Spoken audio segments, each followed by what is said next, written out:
For centuries, the story of Joshua's long day has been a battleground. It's often framed as a loyalty test, forcing you to pick a side.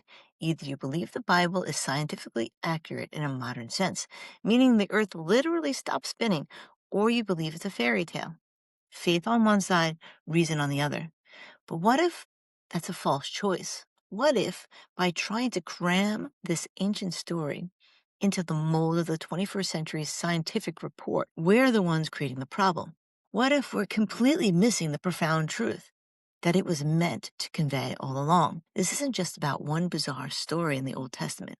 It's about a much bigger question.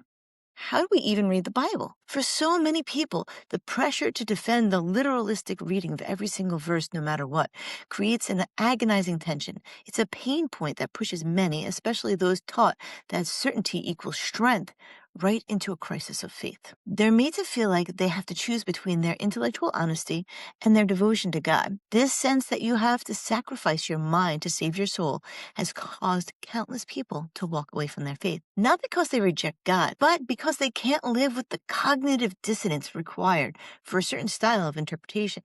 So in this video, we're going on an investigative journey.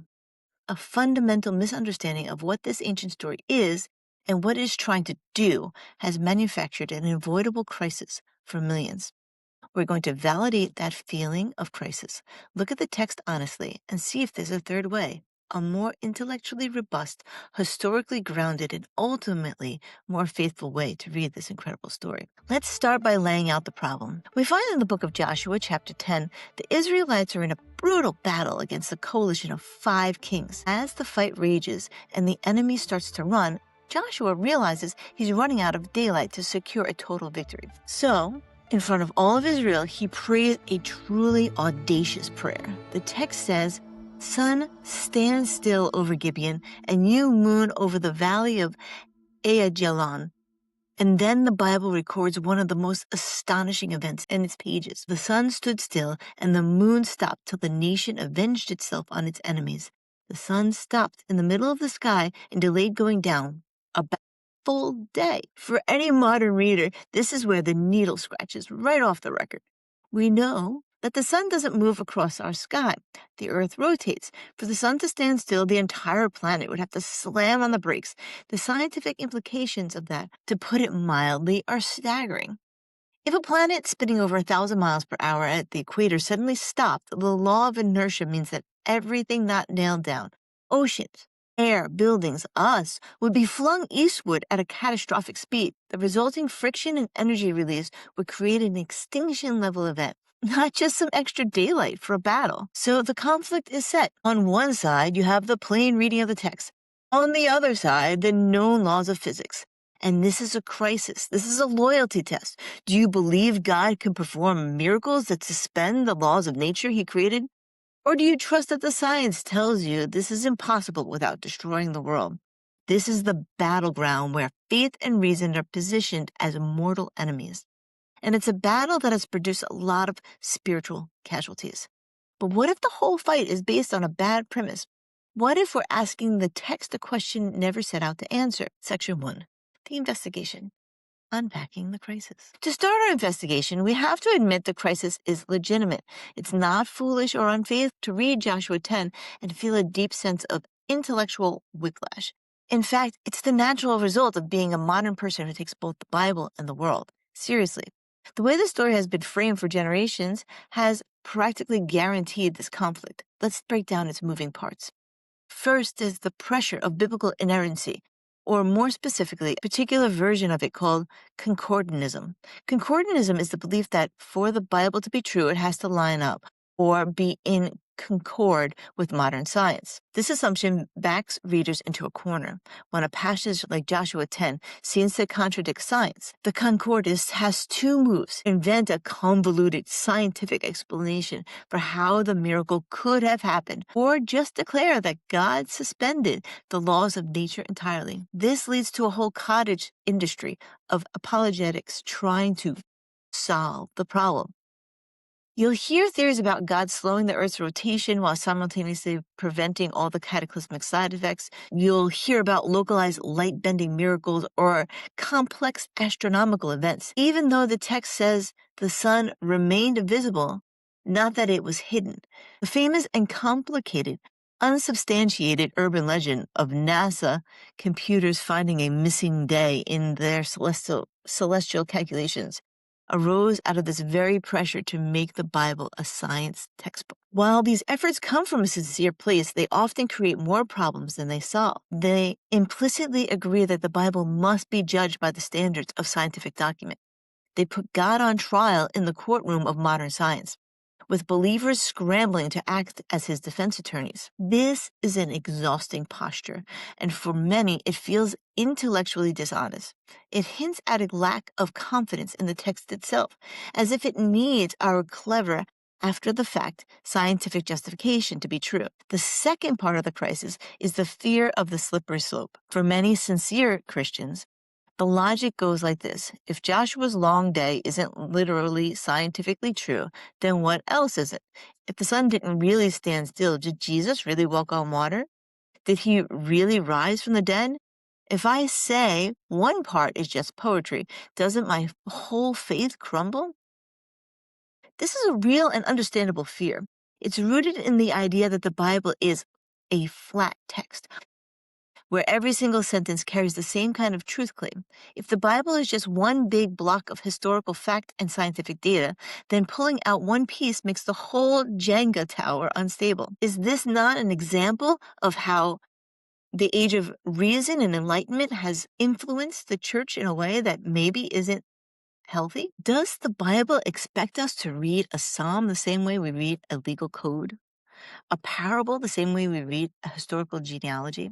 To read with integrity, we have to ask if the slippery slope is a feature of the text itself or a feature of the interpretive box that we've built around it. The final and maybe deepest piece of this crisis is emotional. It's the anxiety that certainty equals strength and that a mature faith means having no questions, no doubts, and a ready answer for everything. This pressure can be intense, especially in Christian subcultures, where asking hard questions feels like disloyalty. You're taught that a strong faith is a faith that can control the text, pin it down, and make it behave. But then a story like Joshua's long day comes along, and it refuses to be controlled. It won't fit neatly into our modern boxes. If faith is about having all the answers, then a passage that creates unanswerable questions feels like a threat.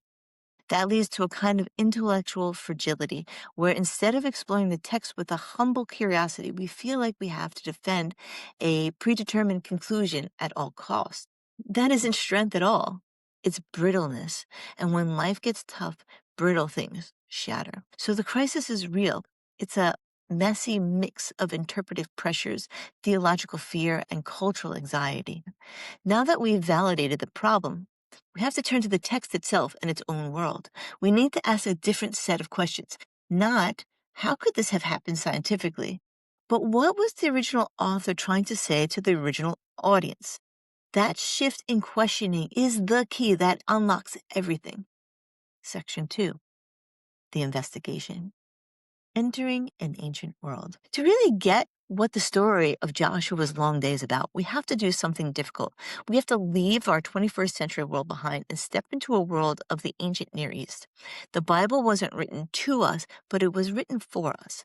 To get the message for us today, we first have to understand what it meant back then. This means looking at three things: the genre of ancient war stories, the use of poetic language, and the clues that the text gives us. First, genre.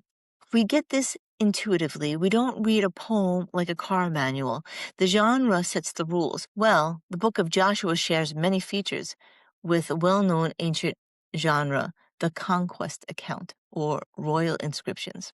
We have examples of these from Israel's neighbors, the Assyrians, the Hittites, the Egyptians. When you read these ancient texts next to Joshua, a fascinating pattern pops up. They all describe battles in highly stylized ways. For one, they are full of hyperbole. kings constantly brag about completely wiping out their enemies and leaving no survivors, even when we know from other records those same enemies were still around causing trouble later. It's the language of total, absolute victory. For instance, the Egyptian Merneptah stele boasts that Israel is laid waste, his seed is not. At a time when Israel was very much still a nation, this wasn't seen as lying. It was an accepted convention. It's like a modern sports headline that reads, Warriors annihilate the Bulls. Nobody thinks the Bulls players were literally vaporized. It's just a way of describing a decisive win. Joshua 10 and 11 use the same kind of language, stating that Joshua utterly destroyed every person in city after city.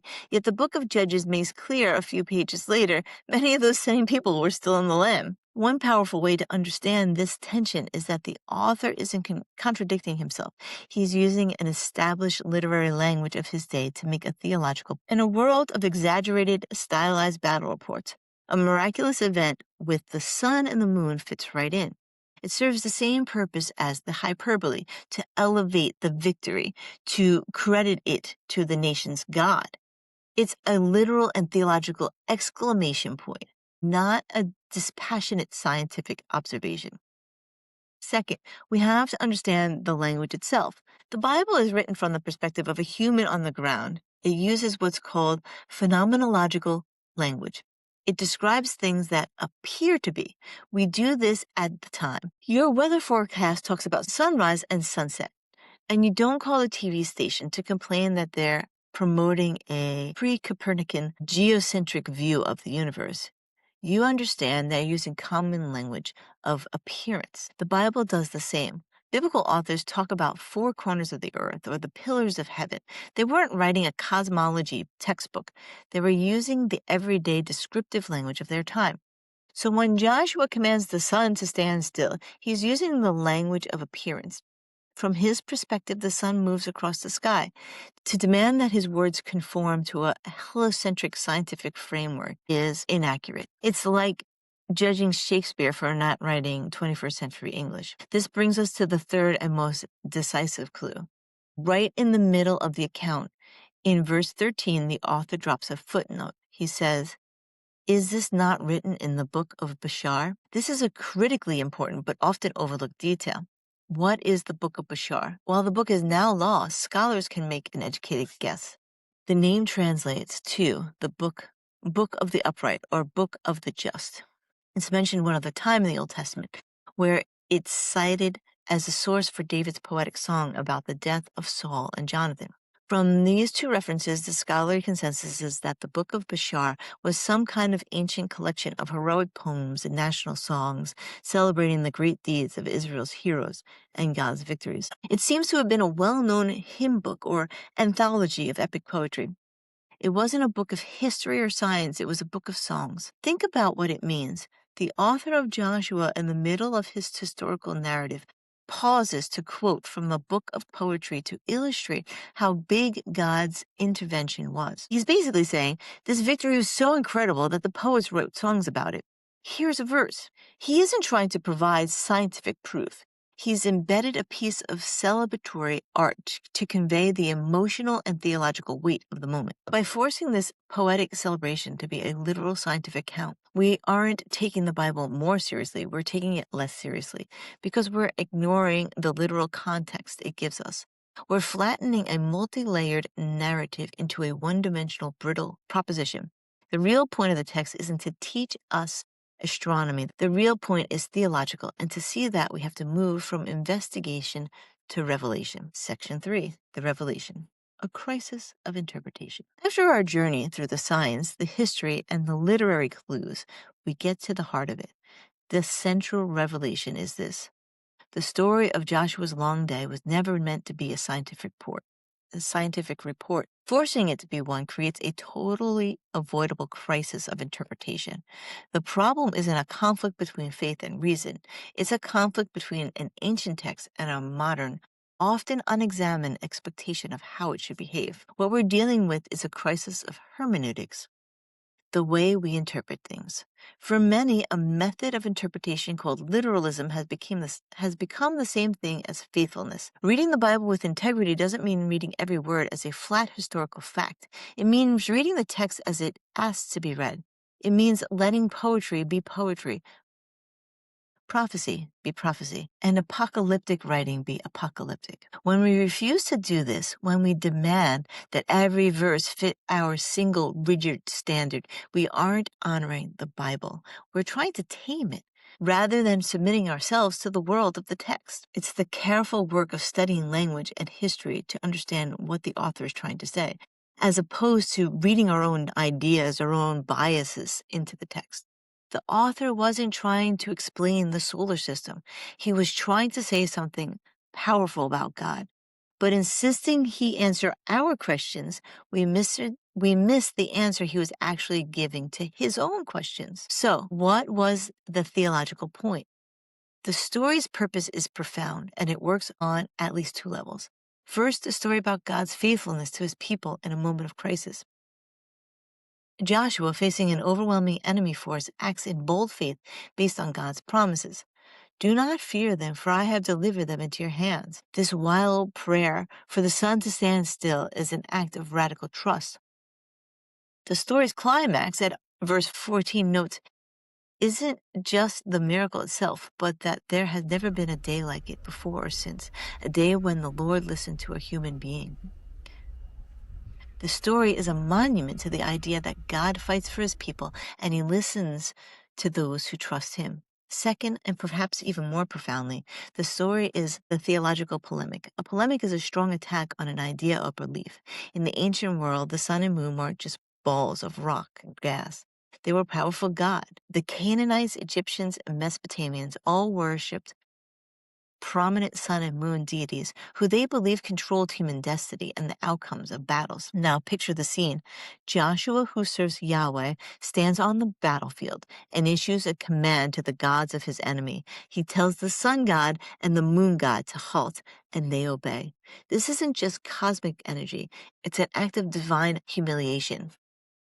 It's Yahweh, the God of Israel, showing his absolute authority over the so-called gods of the land. He's demonstrating that the sun and the moon are not powerful deities to be worshipped. They are created things that serve his purpose. This is a stunning theological message. The miracle isn't about getting more daylight for a battle. It's about God making a statement about who is truly in charge of the universe. The sun and moon, they are servants of Yahweh. Their standing still is a symbol of their submission to the one true God. By focusing all our energy on the scientific how, we completely miss the theological why. We get so bogged down in debates about the Earth's rotation that we miss the breathtaking declaration of God's power over idols. We've been defending the wrong thing. The loyalty test in the story isn't whether we believe the earth stops spinning. The loyalty test is, do we believe Yahweh is the supreme Lord of all creation, before whom all other powers must bow? Section 4, The New Understanding. Reading with New Eyes. After navigating the crisis, the investigation, and the revelation, we arrive at a resolution. This isn't about finding a single easy answer. It's about gaining a new understanding, a new lens for reading, not just the story, but all of Scripture. It's about moving from a faith that feels fragile to one that is robust, curious, and honest. So what does it look like to live in this new understanding? First, we can finally let the text be what it is. We can release Joshua's long day from the prison of scientific literalism. We don't have to choose between faith and reason because the story never asks us to. We can appreciate it as a masterfully told account, woven with history, epic poetry, and profound theology. It's an act of respect for the Bible. We honor it most not when we force it into a box, but when we listen carefully to what it is and what it's trying to do. This freedom lets faith and reason breathe. Our reason can explore the world God made through science and history without the fear that a new discovery will wreck our faith. Because our faith isn't built on the Bible conforming to 21st century science, but on the God to whom the Bible points. God big enough to have inspired a text this rich and complex. Second, this new understanding lets us focus on the main point. When we stop arguing about celestial mechanics, we are free to be floored by the story's actual message. The absolute sovereignty of God over all creation and all false gods. We can see this story as a powerful illustration of the first commandment: you shall have no other gods before me. That all things were tempted to worship and fear are nothing before the God of Israel. This message is not just an ancient artifact, it's a living word for today. Our idols may not be named Baal or Shephash, but they are just as real. We worship at the altars of success, security, political power, and personal approval. We look to these things to give us light and order our days. Joshua's story challenges us. Who or what do we command? And who or what commands us? Finally, this new understanding cultivates humility in our reading. The truth is, the Bible is an ancient and often strange book. It comes from a culture very different than our own. There will always be passages that puzzle us and challenge our neat theological systems. Keeps us from the arrogance of thinking we can master the Word of God. It reminds us that we are students of the text, not its owners. This approach means being comfortable with some tension and mystery. It replaces the anxiety of brittle certainty with the resilience of a humble, seeking faith. This is the kind of faith that can withstand intellectual challenges, not because it has all the answers, but because it's anchored in a God who's bigger than all our questions. The story of Joshua's long day, for so long a source of crisis, can become a source of liberation. It can teach us how to read the Bible more faithfully, see God more clearly, and trust Him more boldly. It frees us from the false choice between our minds and our hearts and invites us to love the Lord our God with all our heart, with all our soul, and yes, with all our mind. This journey of rereading and re-understanding is what we're all about here. It's about wrestling with the text honestly to find a more mature and durable faith. But this is a conversation, not a lecture. I'm genuinely curious to hear from you. What has your experience been with this story? Have you felt that tension between faith and reason? Share your story in the comments below. It might be exactly what someone needs to hear right now. And if this kind of exploration of the tough part of scripture is something you find valuable, please consider subscribing. We're committed to having those honest conversations together, moving beyond shallow certainty and into a deeper, more thoughtful faith. So in conclusion, the crisis created by Joshua's long day is a crisis of our own making. We took a powerful, poetic celebration of God's sovereignty and tried to force it into a box that it was never meant to fit in. We created a test of faith that God never asked us to take by returning to the world of the text and listening to it on its own terms. We find a story that is far richer and more relevant than we imagined. It's not a story about astronomy. It's a story about the faithfulness of God, the boldness of faith, and the ultimate powerlessness of idols. And it reminds us that our God is not some minor deity who needs to be defended with fragile arguments. He is the Lord of heaven and earth, the one who spoke creation into being, and the one to whom every power in the cosmos must bow. That is a truth worth building a faith on. So until next time, let's keep soft hearts and teachable spirits as we grow in our knowledge and understanding of God. Thank you.